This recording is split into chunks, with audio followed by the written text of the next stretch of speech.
Hello, and welcome back to Dev Game Club, a weekly podcast in which two veteran game developers look at games from the past to discuss their relevance and impact today. I'm Brett Duville, and I'm joined as always by my co-host, a man who has decidedly not been to Havana and definitely not had a Cubano. Tim Longo. I know you haven't been there, no matter what the kids say. We've been playing some Far Cries, some Far's Cry, and you played a bunch of 6, which is why the Cuba references, even though it's definitely not Cuba. No. And I played both all of 3 and some of 5, which are definitely not Polynesia. And actually, I guess the other one's Montana. That's the only one that's actually set in a place that it's willing to say is a specific place. So a fictional county in a real state. They call it Montana, though. They do call it Montana, yes. Yep. But it's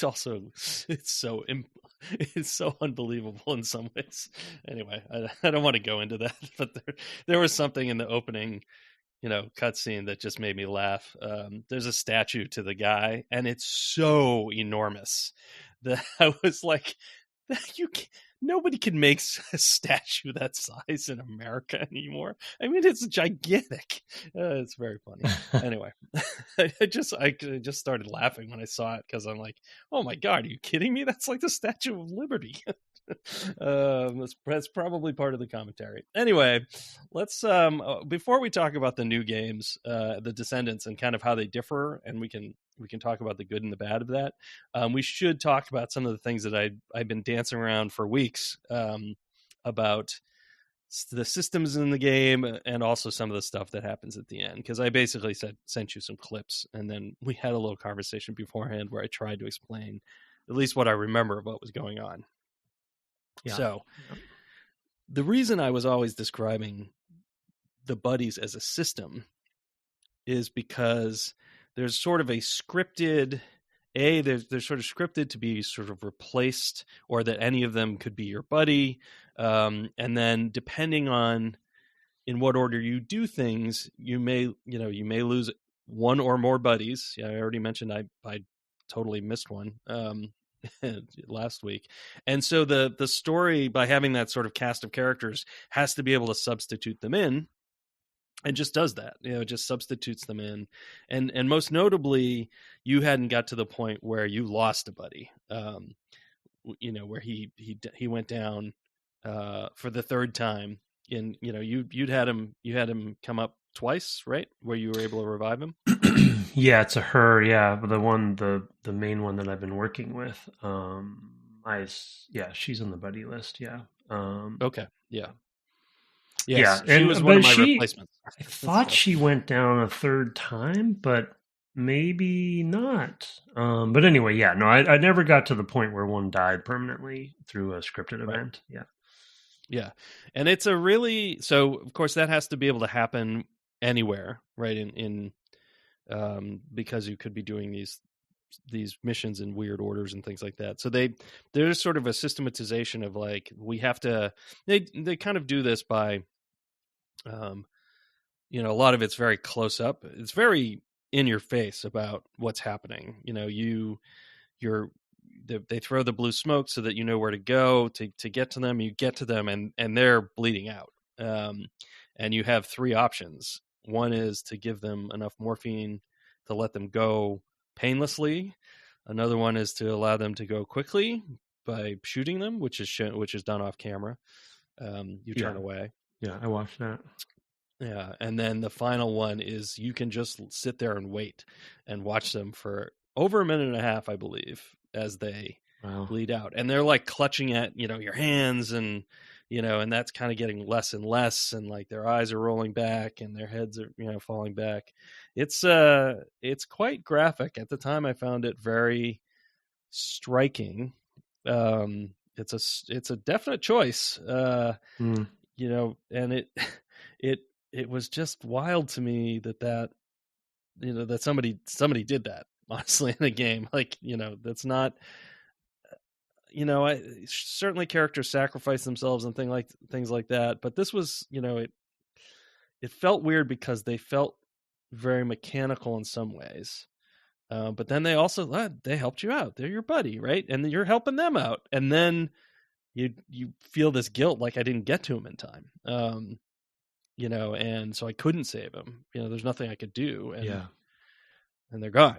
And you have to restart a new relationship with a new buddy, which involves basically doing similar things to what you did with the first one. You're finding them somewhere, rescuing them, and meeting up with them at Mike's bar. So doing missions for them, yeah, exactly, or having them give you variants on missions, right? Which I did like. Do here, I did like that. I mean, I don't know why you'd not do the variants, but I mean, every time I had one, I feel like it was more beneficial to do the buddy version of it. But yeah, I did like how they gave you an option there and that it had a positive reinforcement, and your reputation with your buddy or whatever.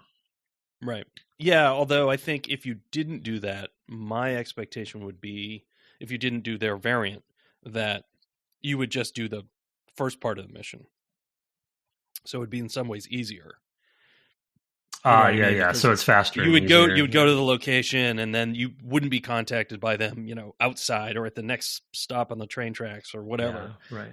And so there was a sort of trade-off there of their reputation or your reputation with them versus an extra step, right, and more danger of losing player time.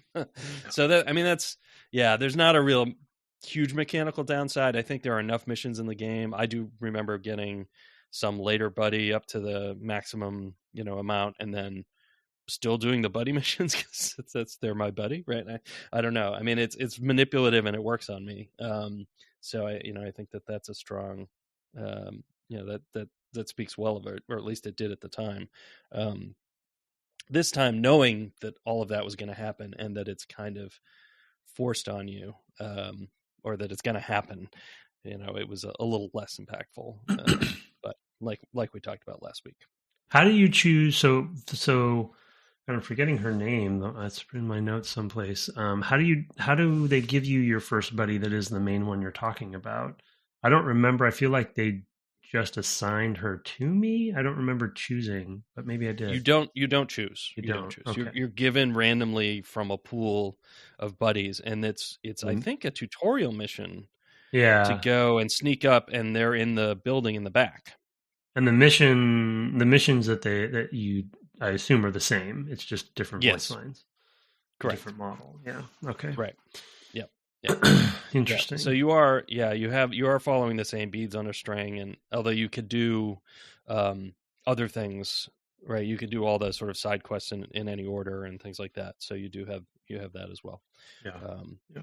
I don't know if those are chains or if they're just sort of individual, like a deck of cards of missions. I'm not sure how those are done, but yeah, it's interesting, and they have to make it work, and they have to always have you have some buddies. I don't know what would happen if you I guess you couldn't lose enough buddies to go through the whole deck, all the buddies who are available in the start menu, and they probably have some generics that they just would reuse or something.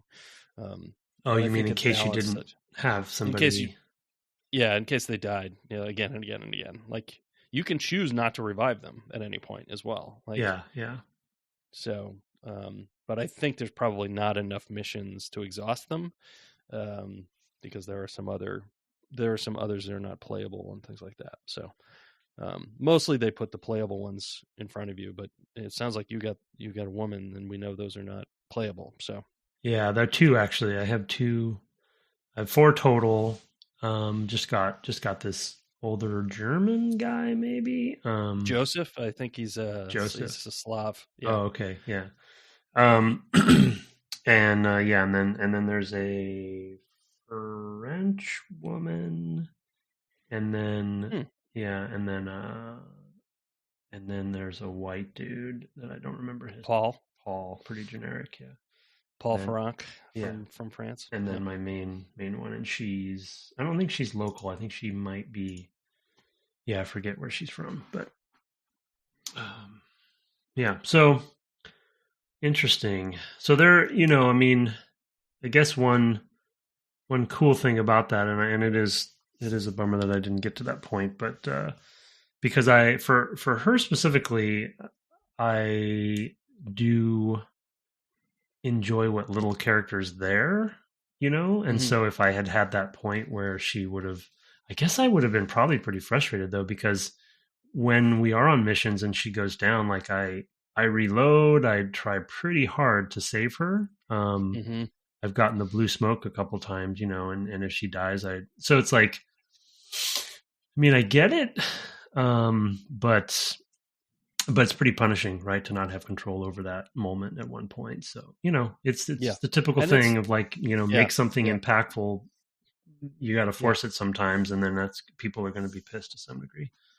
Yeah, I mean, and that is true of the sort of mid game choice as well. The big mid game moment when the second map is opened is basically it's a sort of false choice. I mean, you have the experience you have, so it's not a totally false thing in terms of like you're still making a choice and making a decision about what's important to you, the person playing the game. But you can either go to the church where the church is being attacked because there are some of the people I guess you've been saving with the underground are trapped there, or you can go to Mike's bar where the mercenaries are, and you can try to save your buddies basically, and both of those end in you dying, you getting overwhelmed. You'll run out of ammo eventually, etc. Right? I mean, it's sort of like you know, one of the Resident Evils, I think, the final battle, like you had to exhaust all your stuff. So it didn't matter how much stuff you had, you just had to exhaust all of it. And that was kind of the twist. This is sort of similar in that you have to you're going down. They Yeah. will get you eventually, right? I mean, you can only stay alive for so long, and they'll wear you down. And the game probably cheats. Honestly, it's like, oh, you're getting out of ammo. Well, now you're just going to get ticked away. You may not even see the bullet that kills you, and you're thrown in at that point. You're thrown in the back of a truck with the other bodies, and the Jackal basically rescues you. You fall off the back of the truck. You're still alive, but you're hanging on like you are at the beginning of the game with um, the Well, malaria, yeah. and you wake up in this sort of hut kind of in between the levels, and you have to go kill the guys who went after you. So it's like whichever group you worked for last, they turn on you, like you do a thing for them, and that while you're doing that, they basically set up in the church, and then you have to go kill a bunch of them. So it's like you immediately go and get your revenge, from right afterwards. So does So Paula become a battleground then? You mean you go there and fight them, or you is it? go there and you're in the church, or you go to Mike's bar and you're in the bar Yeah, for that fight. Yeah, interesting. yeah, I yeah, figured that it eventually might. Yeah, I guess it's a choice, but Mike's bar feels like a place that will eventually become a battleground. It's like yeah. They'll be it's like, the ye let's go old, take out the mercenaries. yeah, the ye old. Let's make your safe area, dangerous. Interesting. Yeah, I mean, I guess the thing that I was looking forward to, and I think isn't this the sort of conceit in Stalker, the first Stalker? I feel like you're looking for somebody there too, but the conceit of the Heart of Darkness slash Apocalypse Now conceit of getting to the Jackal Yeah, is something I was looking forward to, but it sounds like it's sort of Deus Ex Machina for the most part, and you don't really hunt him down. He just kind of comes in these story moments, and he comes to you, sort of thing. Because yeah, then watching those videos, I think after he wakes you up, he kind of, I don't know, makes a deal, or he's trying to convince you basically, if like we have to just cut the cancer out. You and I are the same. I don't know. I remember the exact, the exact phrasing that he uses, but it's things like the theme was very much like, you and I are the same. We're going to do this together. We got to, blah, blah, blah. And so I guess maybe that was the choice that video took. Maybe you, like you said, I guess you get, when do you get the choice to actually take him out? Is it at the very end? That's the at the last very thing in end. the game. Okay. Yeah. Do you Yeah, hunt him and down at it's that point, or does that also like a sort of no. You just like you basically through the story missions you figure out where he is, but there's no player action to do that. It's you just go through the story missions, and triggers? ultimately it triggers that you know where to go to get him. You know, and so I believe they kind of put it into the fiction of where he is. You end up going and killing the leaders, I think, of the. Well, you don't have to, I don't think, but you can end up going and killing the leaders of the UFLL and the APR, both, which doesn't help their government any, formation of their government any, and then you're with he's basically at the border, I think, is how it Yeah, plays the out. border seems to come into play in the story quite heavily because that's all the civilians are leaving. Right. So there are refugees who are trying to escape to a neighboring country, and he is at that border, and that's where you go. And before you get to him, you encounter the buddies. And my recollection is it included the buddy who had gone down, like that buddy had also been rescued by somebody, and they were paid to take me out before I got to the Jackal. So it's another moment of like, oh man, I thought you were dead. And it's like, yeah, you left me to die, or you killed me even. Although how would that work if you'd shot him in the head? I don't think that would work. So, probably not that one. I don't know. Maybe it has to accommodate that. But basically your buddies turn on you at the end. There's no honor bold. among thieves. Yeah. I like that. I mean, that's though also probably somewhat frustrating for somebody who's really trying to devote themselves to the buddies. It is a pretty cool. You don't see that very often, right? And we'll talk about the modern Far Cries in a second, where they go with that whole thing. But it's pretty cool. Yeah, good. Yeah, and it's pretty tough, as I recall. So I didn't get there this time out, but I do remember at the time being like, oh man, I'm never going to get through this. Finally you break through at a certain point. It was a very difficult fight. I think I even exploited it somehow. Now that I'm speaking, I'm like, I'm pretty sure I cheated that fight somehow. Like I found a place where they couldn't get me and fired rocket launchers at them or something, or RPGs at them. Or something.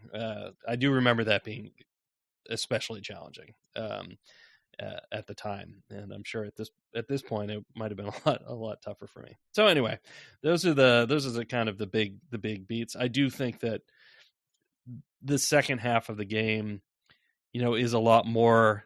I mean, everything's intensifying, and enemies are getting a little bit tougher and things like that, and the set pieces are in different locations that are interesting.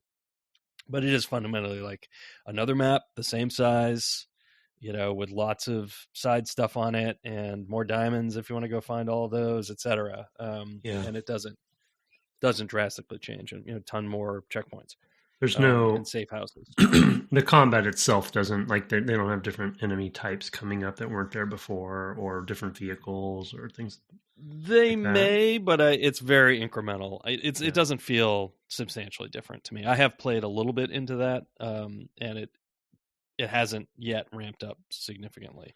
Because at this point you've got more than half the weapons probably, and or about half the weapons, and like there's only so far you can go.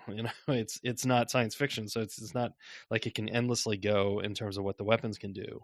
I mean, I guess mechanically they could be significantly superior, but it was kind of interesting playing 5 because I was like, well, I don't really need a different gun. I've got a few, and like I can pick one, and like this one's fine. Like I can do whatever I want with this gun. I don't really need the gun to change. But we'll talk about how those games change things. Yeah, well, I felt that with 2 as well. As far as like once I unlocked the MP5, and there's sort of, it's, I guess the good thing is that 2 is scratching at the formula, right? We talked about this, I think, in a previous episode, where you can see the basis of the Far Cry formula, especially, but also somewhat the Ubisoft formula. and the upgrade stuff is cool, and unlocking weapons and having them be in your armory and those sorts of things. And I love that sort of loop of going and unlocking them and going and getting them off the wall and stuff. But once you have a couple good weapons, you're near enough to an armory most of the time where now, I just go and replenish, get a new gun, and I don't really have any issues with the mechanical breakdown part of the systems with guns, because Right. I basically always have a fresh one. And I also put another fresh one inside the cases.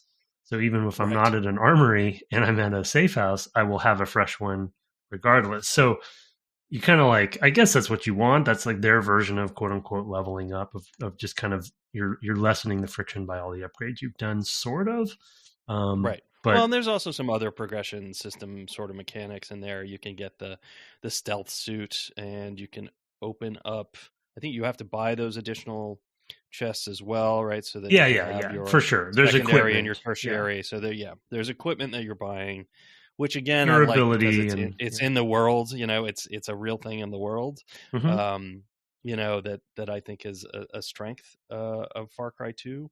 That everything is, even if it's kind of minimally in the world, it's still in the world. Uh-huh. And I do really like that, because maybe we should sort of shift to the other games now, so that we have time for takeaways. But that's the big thing that changes immediately in 3 is so much less is in the world. There's a progression system.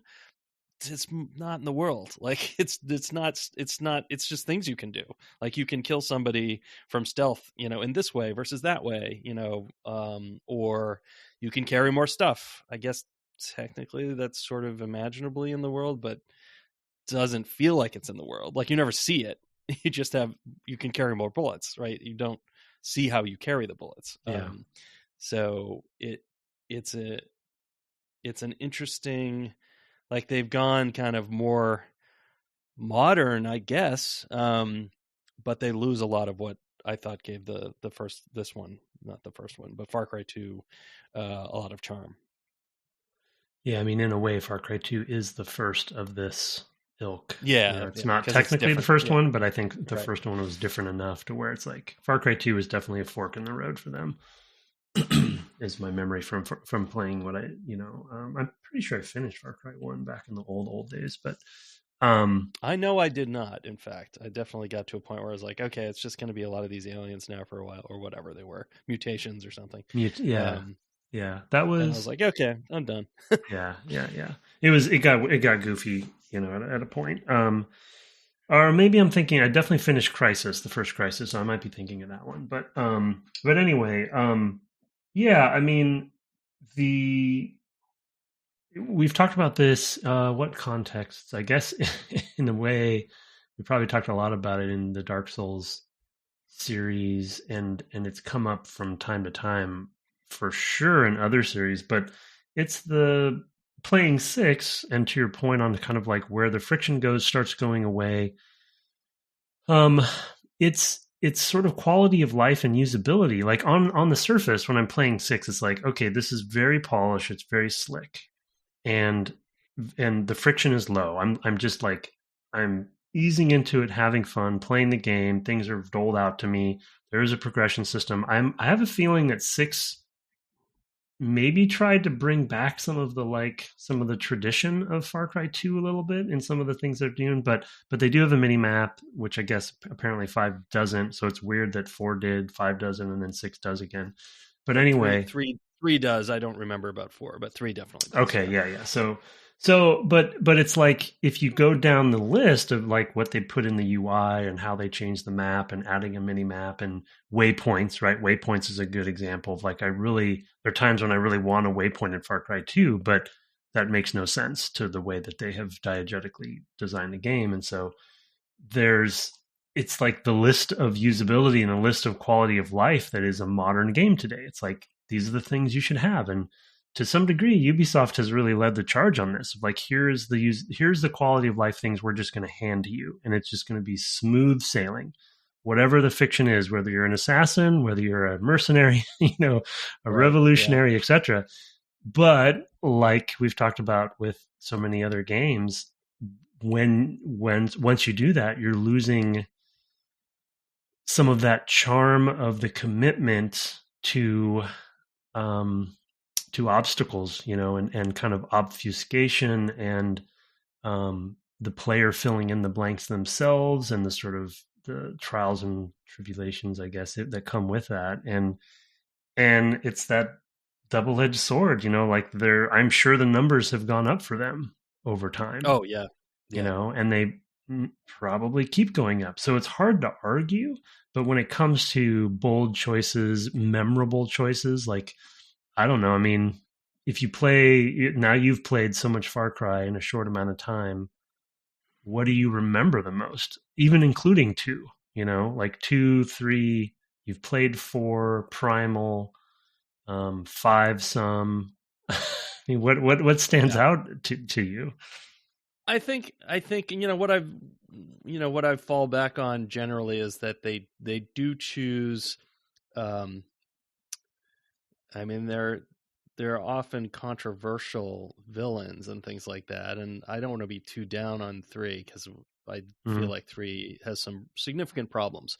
But the story is engaging, if a little trite. They do try to bring in lots of different characters and motivate why you're here and doing this thing, to even more of a degree, like that those goals actually are in the world in a way that they're not in Far Cry 2. Because in Far Cry 2, as we talked about, you're after the Jackal, but in the meantime, like, how are you going to get to him? Well, I guess I'll do some jobs, right? So it's like there's no mechanical thing that's bringing you to the Jackal that you can do as a player, like, except to follow the story beats, right? Which will get you there eventually, but it's contrived, right? It's not like, I guess in like an Arkham game where you can like do the, detective mode as a thing to take you to the next thing you want to do, right?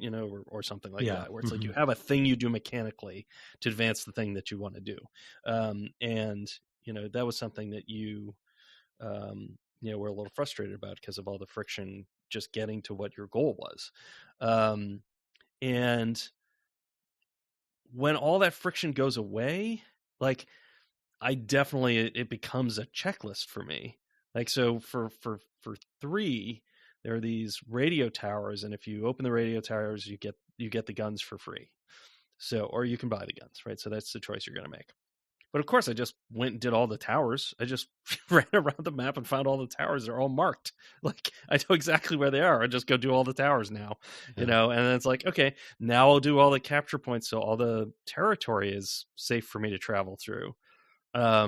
And that will reveal other things on the map. And then I'll just go do all of those things. So it's just like, for me, it was just, okay, well, I'll do a chunk of these and I'll do a chunk of those. And then, and okay, well, I guess I've done all that stuff. Now I'll go do the story stuff to advance me so I can get to the second part of the map, which is really, these maps are much bigger in 3, or they feel much bigger. Yeah. It's also got fast travel. It's like all the friction is taken away. Yeah. So it's not like any of this even takes time. Once I've got some of these key locations unlocked, it's like I can get anywhere. There was a point where I was like, well, I guess I'll go do all the crafting stuff now. And that just means I look at the map and figure out where the big game hunting is, because you need special, pelts and things like that. It's like, so I'll just fast travel to all the places where they have those, and I'll get all the stuff I need to make better wallets and loot bags. I guess technically, right, that's a progression system where you are crafting the thing. Again, you don't actually see the thing, you just see the results. But I guess in theory, it's kind of in the world with you. So to go back a little bit about what I said earlier. So yeah, it becomes the list game, right, for me, which is the biggest.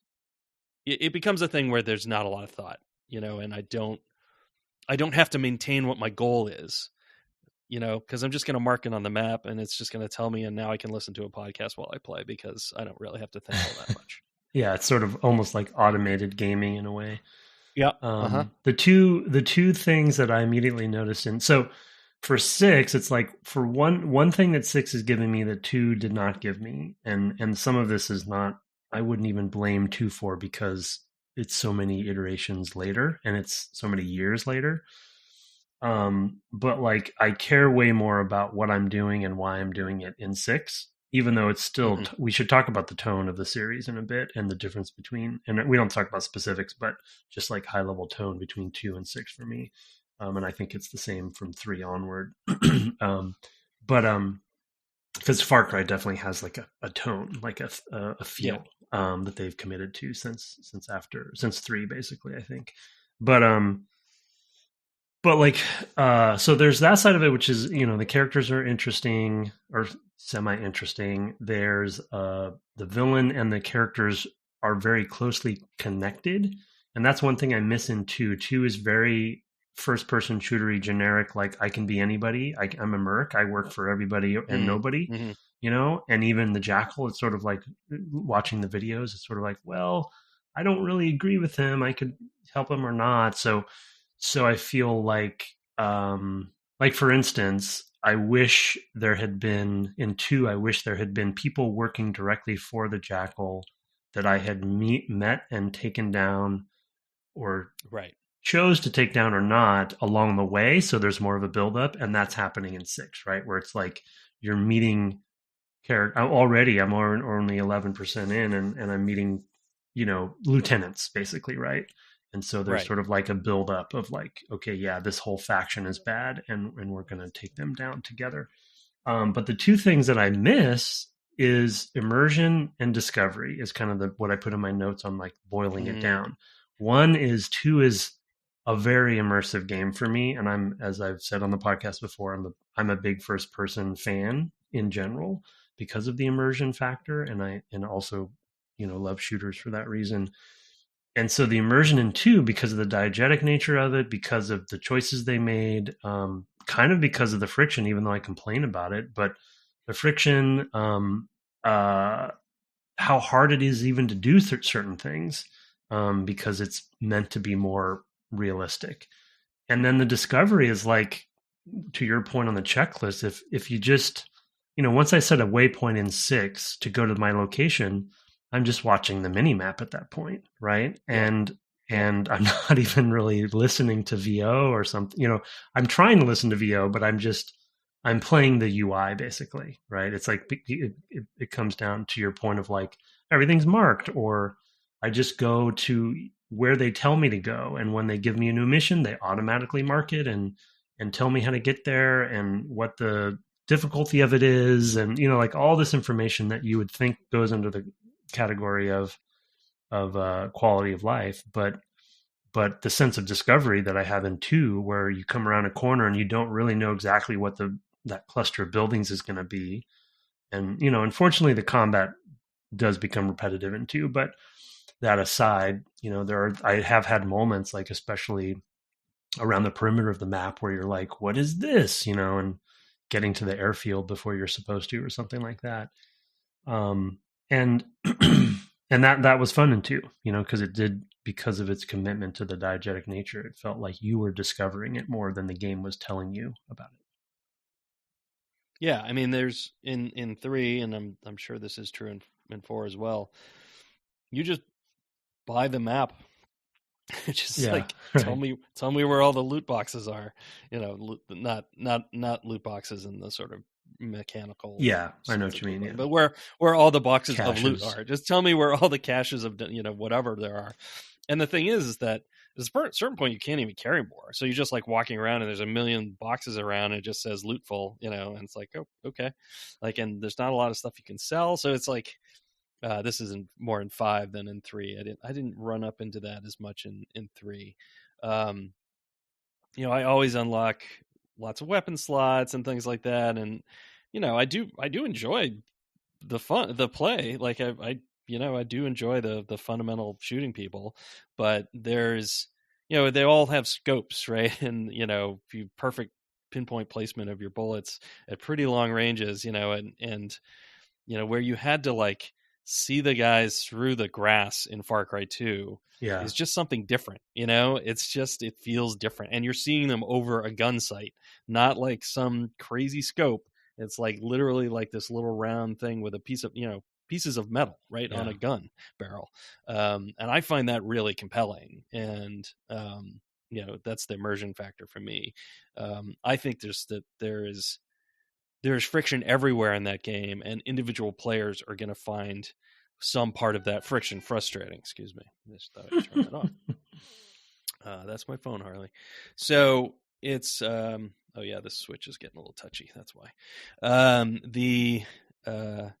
So I mean that for you the friction was, well, I was just trying to get to this point on the map, but there were 3 things in the way, and so by the time I got there, I was exhausted. And that friction doesn't necessarily bother me, except when I'm depleted. When I get there, that's when I'm like, I don't have any bullets left. I have to go find a safe house to take the guys down in, and that I'm pretty low. That might kill me. And so it's the friction when I just lose time because I died or whatever that I tend to be annoyed by.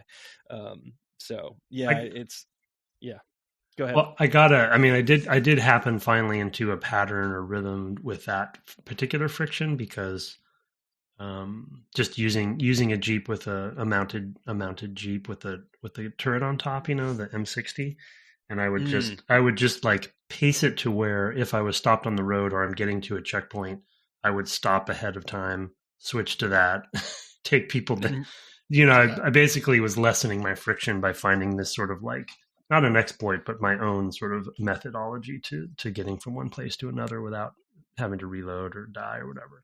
So that in 2 I'm talking about. But I mean, I wonder, I mean, obviously later in the game, I'm sure this changes, but early in 6 at least, all my guns are iron sights. It's very, it's much more tangible than I thought it was going to be.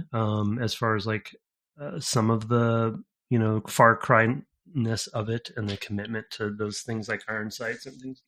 So I'm wondering if maybe 6, like you're sort of a scrappy revolutionary group, right? You're guerrillas. And so maybe they're leaning into that for 6. So it feels a little bit more like 2 in that regard. And I've enjoyed that about 6 so far. But I mean, there still is essentially a HUD, right? You are, once you tag somebody, like the fact they use the phone as a conceit, they never even explain how you're taking a picture of somebody with your phone and then it's now in your head. They don't talk about that, but at least they try, instead of I guess it's not, the map isn't on your phone. They kind of went halfway with 6, at least it feels like it definitely feels like a modern version of 2 in good and bad ways. Like I chopped some boards with my machete pretty early in the game. It was like, that's a thing you do. That's a Far Cry thing. You do that in 5 too. Yeah. So I mean, there's just some isms there that I appreciate, and it it does feel that way. And I mean, 6 is a game I could see myself continuing to play. It has enough of 2's legacy in it, but it is. It's like 2 bummed me out a little bit because I think there wasn't enough depth in the combat.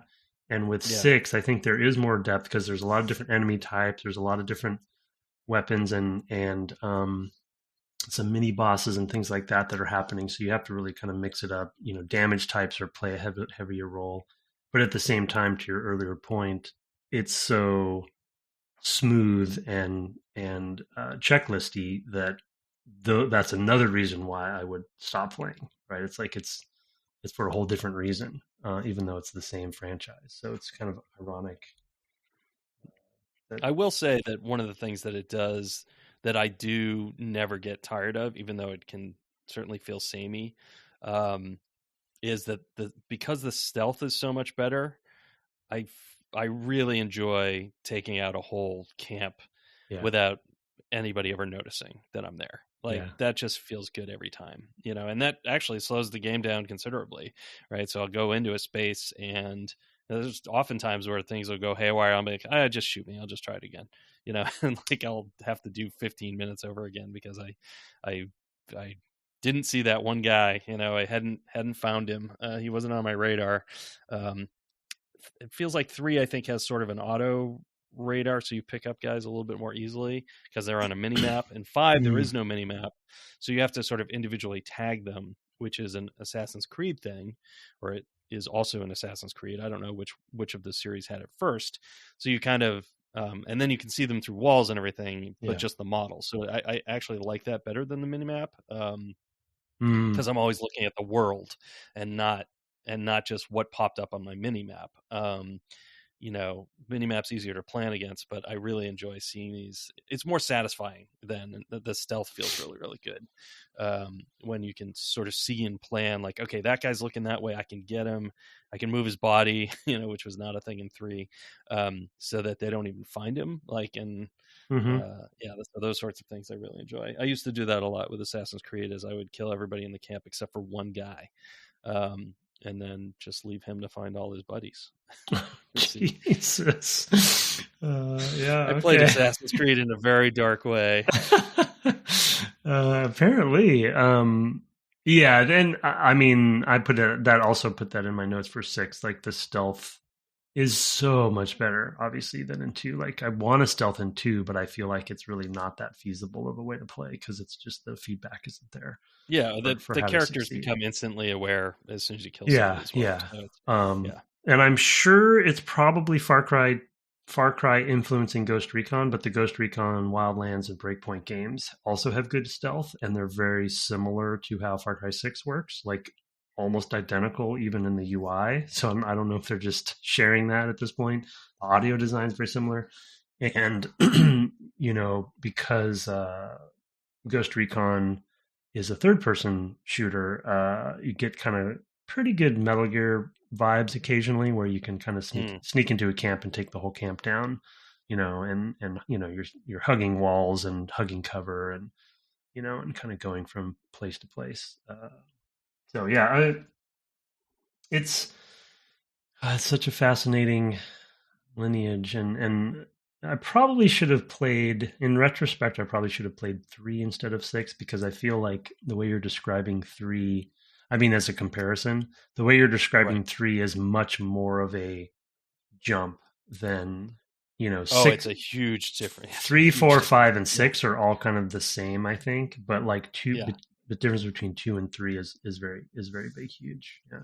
And 3 was very successful, as I recall. I think 2 was semi-successful, but 3 was very successful. And to go back to my point about tone, like, they definitely have a tone of, humor and like cringy humor. Gone very campy. Like, they don't take themselves too seriously, but at the same time, they're dealing with serious subjects. And so it's kind of, unfortunately, a little bit of that Ubisoft thing that they stumble over from time to time. Yeah. Well, often, actually.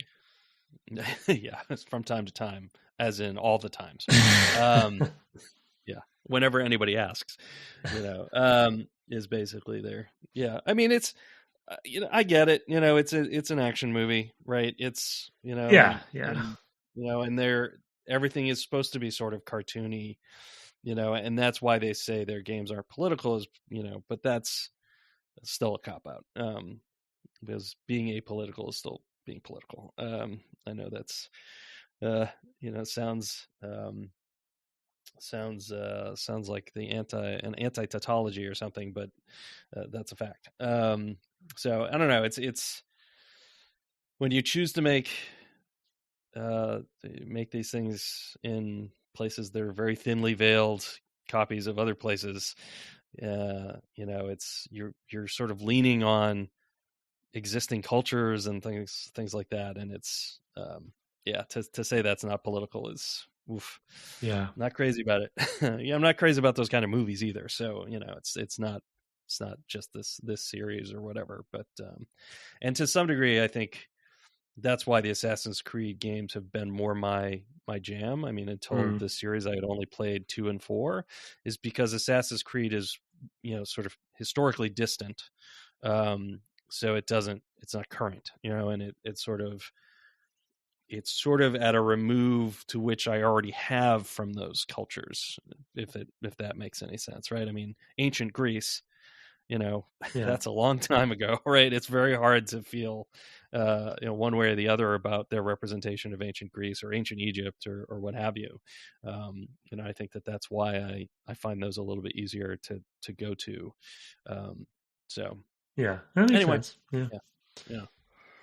yeah. Let's turn to takeaways. We're already at 45 minutes. I'm glad that we did look though to see sort of the Ubisoft flowering of the series, because it's definitely, I had not played. It'd been some time since I had played 4. I didn't really remember, and then sitting down with 3, I was like, oh yeah, that's what these are. That's Yeah. what these became. It was like, oh right, okay. So yeah, you've seen the full on Ubisoft model now, and I know you play the Ghost Recon as well, so you've already seen it. But yeah, this is definitely seeing Far Cry 2 and then seeing where it goes is illustrative. Mm-hmm. Yeah.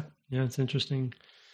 I think it is a And then good little microcosm of what we're trying to do with the podcast, seeing the yeah, comparison there. And it's like yeah, the literal direct point by point legacy of a game.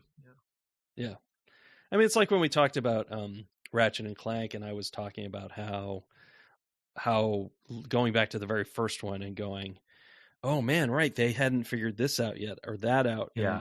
And I had played, a few years ago, I'd played those all from the beginning again, and was like, oh right, the first game didn't have whatever auto locked for the gadget you would use in a place or something like that, and that wasn't until like the third game or the fourth game, and you could see a whole series evolve that way in a lot of usability ways, but also just it was mostly usability. I mean, so you'd have this thing in your inventory and you wouldn't have to go and dig it out and put it on your wheel and all this stuff. It was a lot of busy work eliminated, because when else were you going to use it? And here it's sort of similar in that you're seeing the sanding away of a lot of stuff that they, I guess, probably felt were holding the series back in terms of what it wanted to be. So to reach a wider audience. Yeah. Yeah, I mean Anyway. that's the wider audience point is key. Yeah. All right, let's talk takeaways.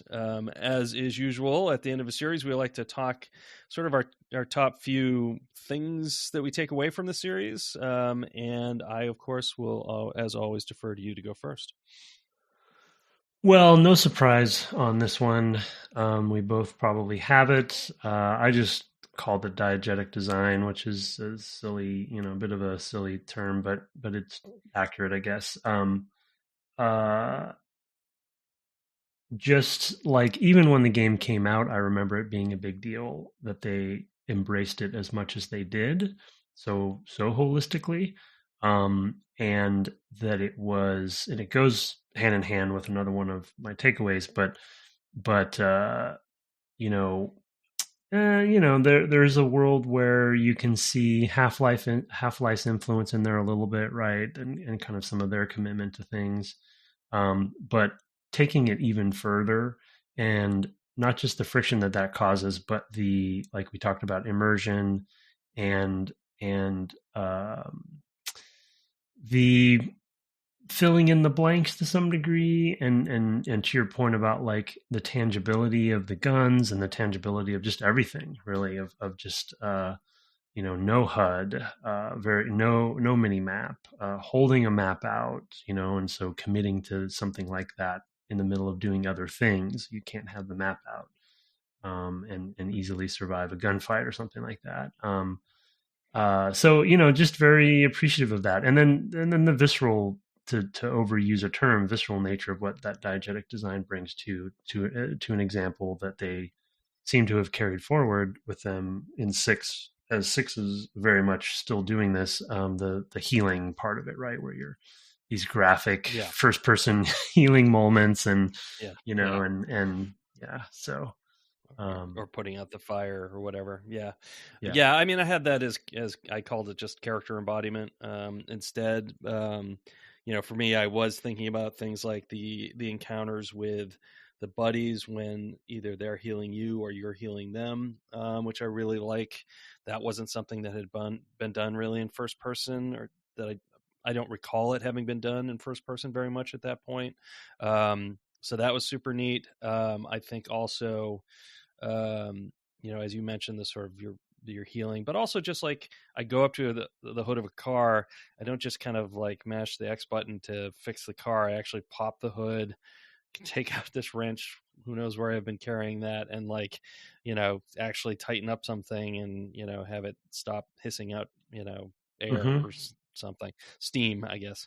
The radiator is maybe cracked and I've tightened it down and it's fixed. And then how that ties into other things. I mean, I find all of that pretty delightful. Even though it ends up generally delivering me to shoot somebody in the face, I do think that all of that does really ground you in this place.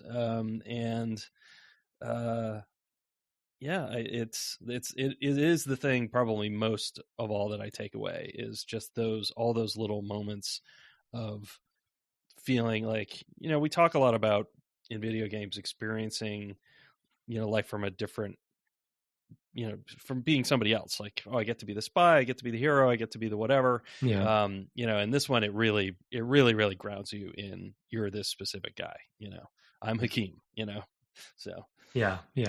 And to your point on the repairing and stuff, that one thing I forgot to mention about the diegetic nature is that when they are that committed to this approach, one of the key most difficult things to get right, in my opinion, in video game design is just the right feedback at the right times,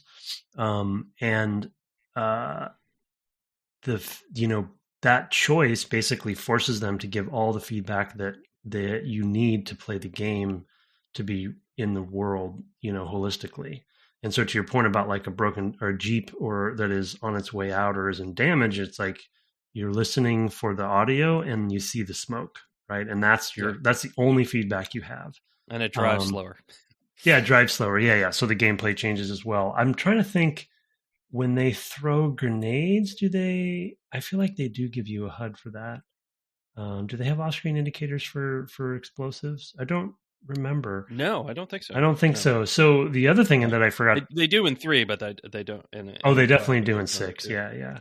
But the other part of that, from a feedback perspective, is that for 2, like the audio design is so critical. Using stereo to kind of pinpoint where somebody is in the bushes when they're yelling. Please, stereo 5.1 is where it's at. My surround, whatever. I'm using surround headphones, but surround headphones, yeah.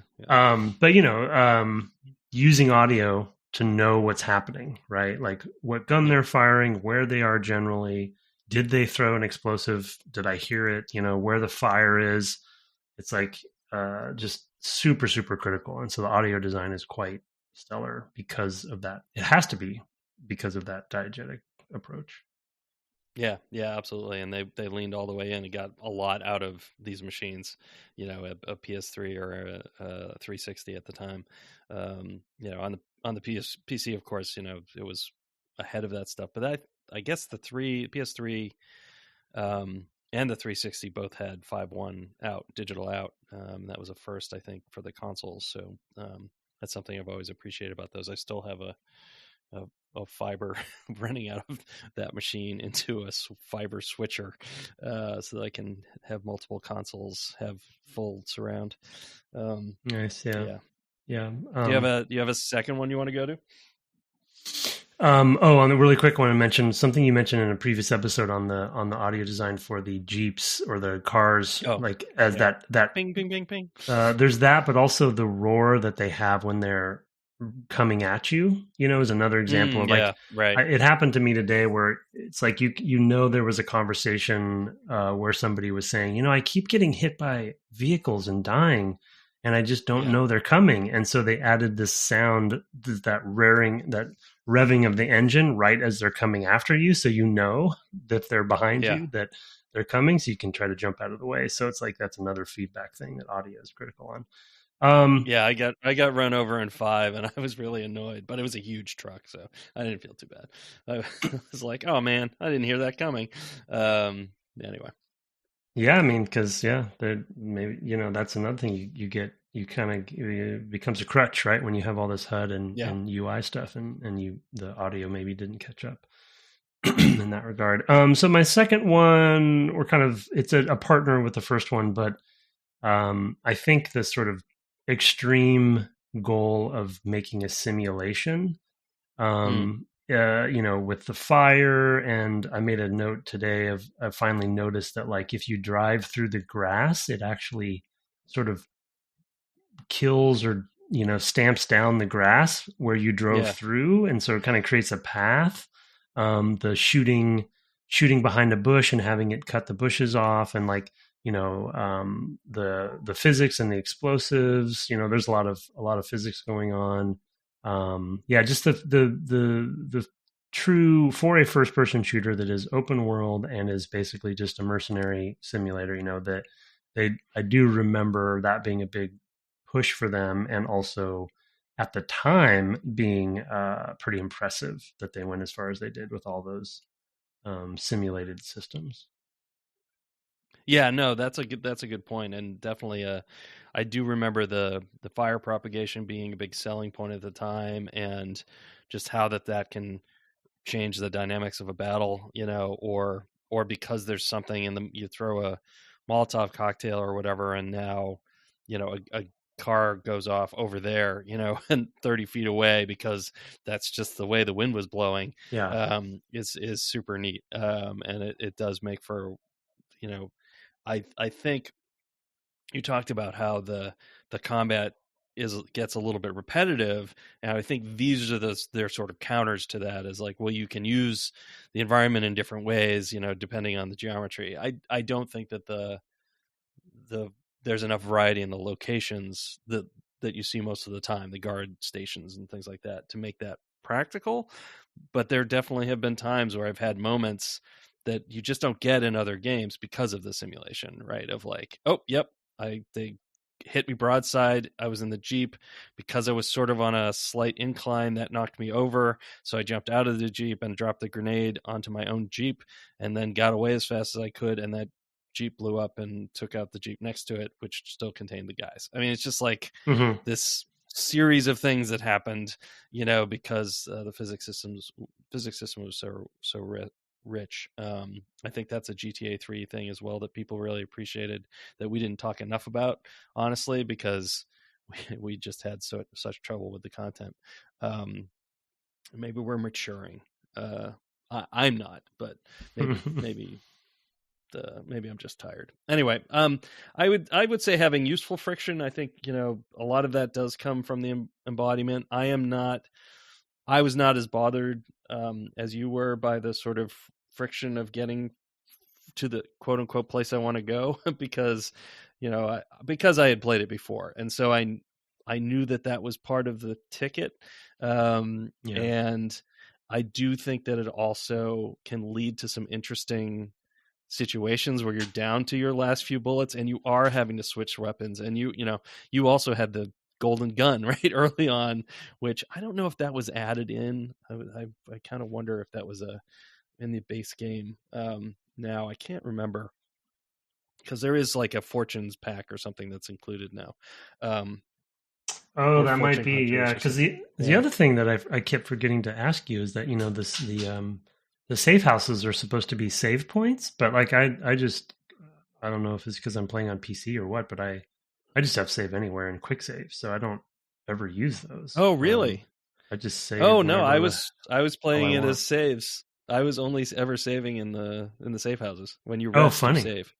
Yeah, Yeah. no, Well, I was I playing on know. PS3, so. I also never rested ever. Oh, I wouldn't. You don't have to rest, so they don't go that far. So I would just go rest, and I wouldn't advance time. I would just go rest and hit the button twice, and get the save. Yeah, Hmm. but yeah. So I actually think that friction leads to interesting encounters, just probably not as often as I'd like, but it still happens. Like, so, as you had talked about, where you saw this as the proof of concept, I'm like, I bet there was a way to dial in that friction to be just the right amount. And that's probably my sadness with the series in some ways, is that I feel like, still some interesting things happen, but that is so way sanded down. It becomes way more power fantasy in that respect that you pretty much can overpower anything, and so everything becomes samey in sort of your feel of the combat, even if the actual things you're fighting do change, right? So it's like here the things in the world don't change so much, but like the situations can change, because of this friction. So I actually think that that kind of ties in a little bit with your simulation, comment. But it's also just the systematic nature of, there's a bunch of steps to get to quote unquote where I'm trying to get.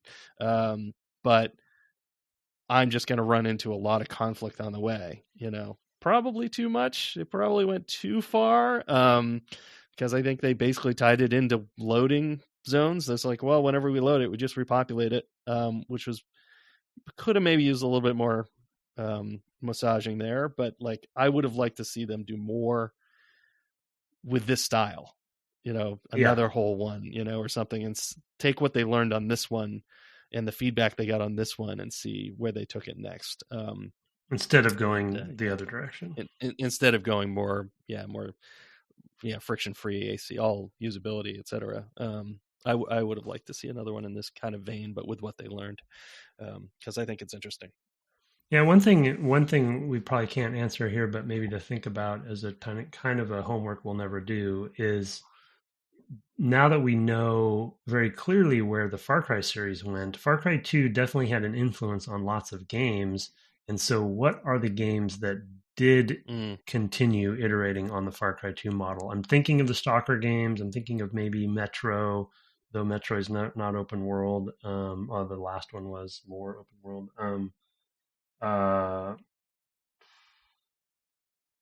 Can't think of any others, but that true embracing what you're talking about, there still is. I think Far Cry 2 had enough of an influence on this genre that I've not played a lot of the Just Cause series. I don't know if they're kind of like this in any way. Well, what I've played of it feels very much like 3 and beyond, because it's very power fantasy and very like you're a superhero basically. Right. Kind of Saints Row-ish in that way. But anyway, I don't know. Okay, cool. All right, do you have any more? Yeah, the last one. I have 2 more. One will be quick, but both of them are quick actually. Even though they don't present it in the way that the modern ones do from 3 to 6. I do, because we haven't played an Assassin's Creed game for the podcast yet, I will credit this one to this game, and that's really just the open world checklist nature of it. Even though it's not a UI based thing, there still is, look at the map, there's 5 weapon things to do, there's radio towers, there's the main missions, and then there's buddy missions, and et cetera, right? So it's like I have my list, and maybe it's internal and I'm mentally doing it, but there is a sort of like icons on a screen, right? They're not question marks, but they might as well be question marks, and they're kind of one of the reasons I got distracted from the main story is I started doing all of those on that first map, and it was fun, but it is very much a like, okay, I'm going to do all of them in this area, and then I'm going to go to do on this area, and it was not as friction free as the modern ones, and not as mindless, of course, but still, when it comes to a takeaway for the sort of genesis of that Ubisoft model, this, and I assume the Assassin's Creed 1, started that going. Even though it's not as presented in a simple way. Yeah, for sure. I mean, it is probably even a simpler way in Assassin's Creed how it presents it, because there is, I don't remember if there's a mini map, but there's certainly a map like this one with even more information on it in terms of mission types, and they tend to be more densely clustered and things like that, is my recollection. That's since about a 360 that I played that, so it's been quite some time. But that's my recollection. I guess my last one would be, I do like the idea of dealing in the real world. it's something that films do, that books do certainly, and games don't do as much. And I would rather just commit to it, and and go for it. I think that's I think that this game is trying to do that and not, like with Ecuador, trying not to step on any real world toes. Yeah. And it's maybe a little blunt and a little unfair to the place it's depicting. But it's a start, right? I think that's like proof of concept wise is like, yeah, maybe there is a way to do this in a less campy, more sensitive way. Unlike, what the series has basically done, right? Which is just kind of go full on, we're in, an late 80s, action movie Yeah. kind of feel, with modern guns, so it's a whole thing. But I do think that was a good instinct, and I think trying it was a worthwhile endeavor, and even having a character called the Jackal of all things, because there was a real world sort of gun runner / assassin. I don't think he was as competent, honestly, as this Jackal is, but but that was a real character. So it was sort of, if you squint, modeled on a character out there in the world as well.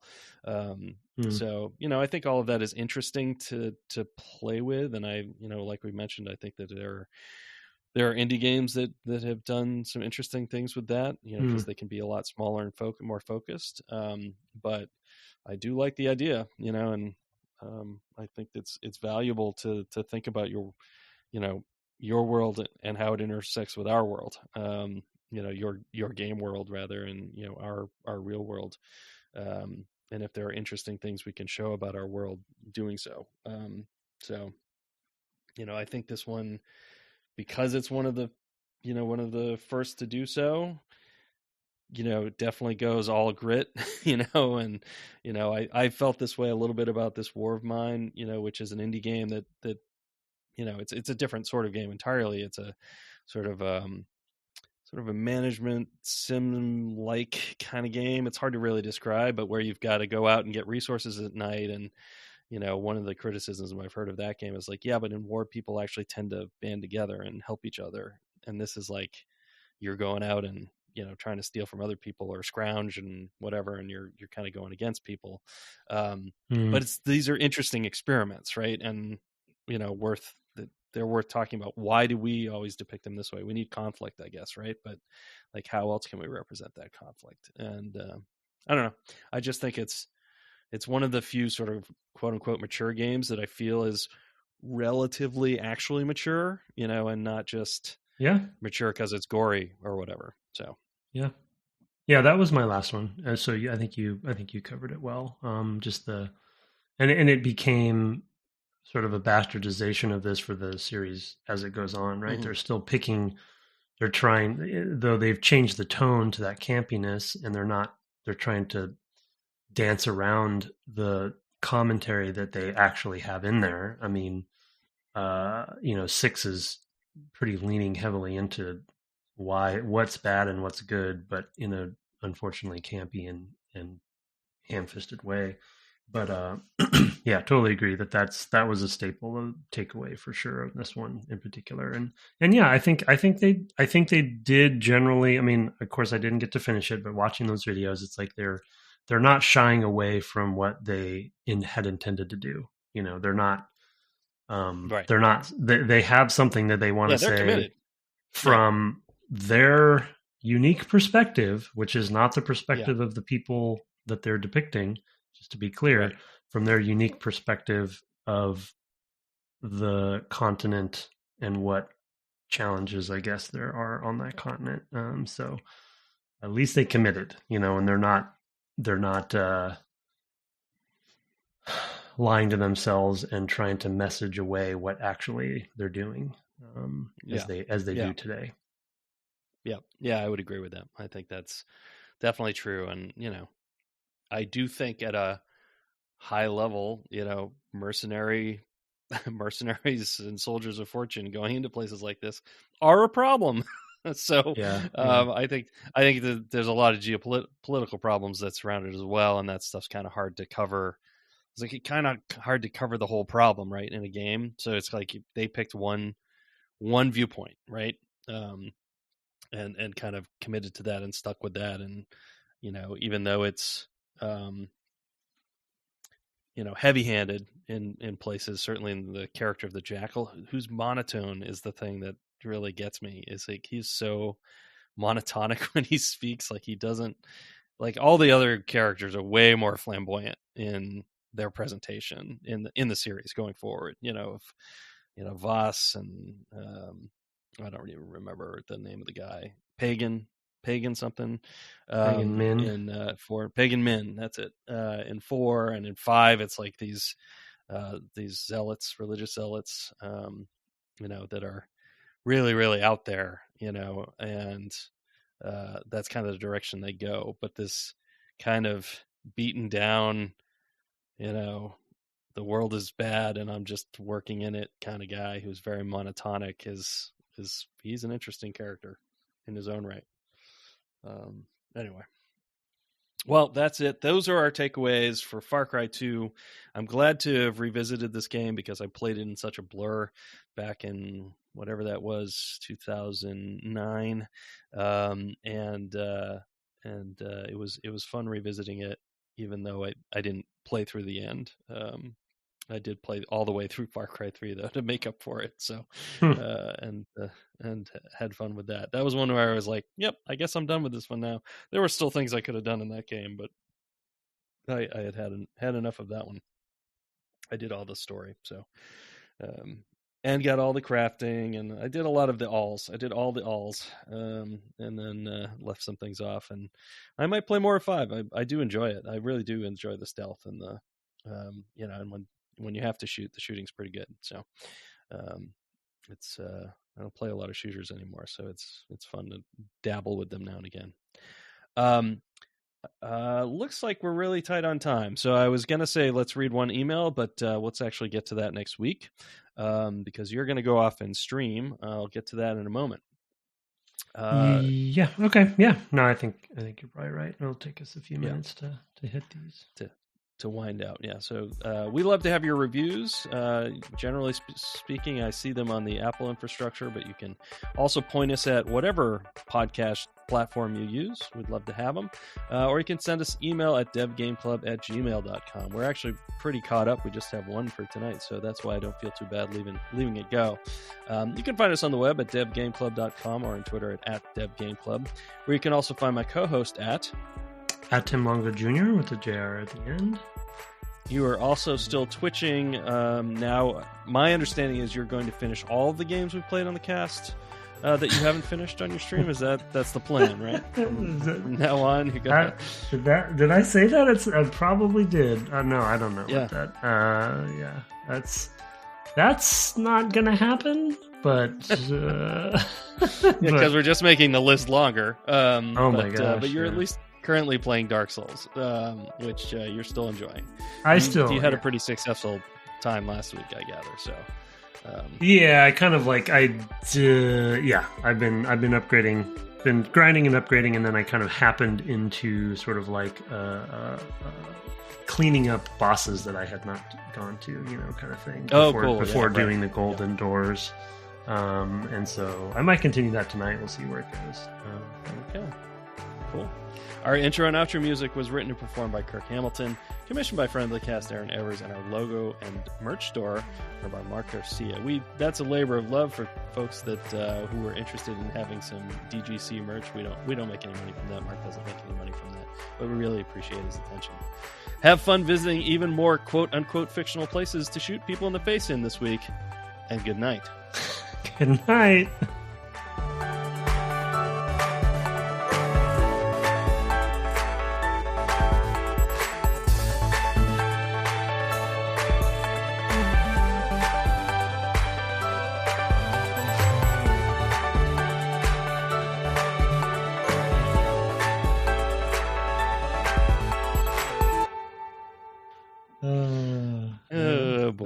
That boils Far Cry down. Yep, sure does.